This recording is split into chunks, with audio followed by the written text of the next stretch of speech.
you might say, well, if you took 15 social justice warriors, could you really say that any of them are consciously trying to undermine Western civilization?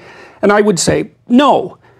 90% of the time, they're regular people. I completely agree that they have good intentions, I think most. Do you grant them that the average person that's in this has good intentions? No, but I don't grant that. I don't grant that to anyone. Right? So it's not that I would single them out necessarily. It's very hard to have good intentions.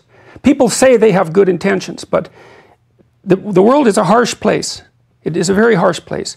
And it's very difficult for people not to be resentful and bitter, and often for good reason, like seriously good reason. You know, they had a catastrophic childhood.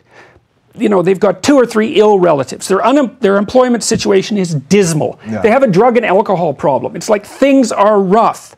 Well, so they're bitter about that, and they're resentful, and they're hurt, and they doubt the utility of existence. And to the degree that all of those things are true, then they don't have good intentions.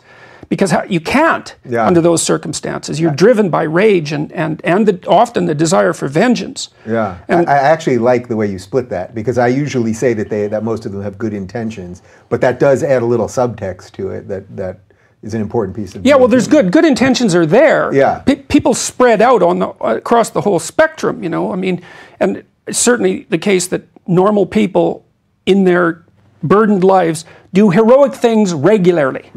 They go to work in the morning, you know, and they do their difficult or dull job, and they do it credibly, and they do it mostly honestly.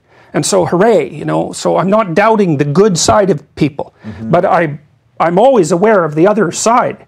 And I think you have far more respect for people if you know about the other side. Because if you're just good, well, you know, you're just running on good. Yeah. A naive person is sort of like that. But someone who's been fully stretched out in some sense, you know, so you meet someone who you know is a monster but controls usually himself, but sometimes herself, you have a lot more respect for that person. They've got that danger lurking right underneath the surface. And whenever you meet someone like that, you know it. You don't mess with them. You know it. They broadcast it.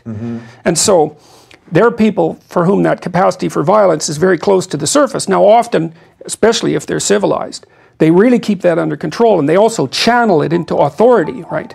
So, but it's much better to know it's there, because you have more respect for yourself that way too. You're not as careless with yourself if you know that there's something terrible that could come out that's lurking underneath the surface.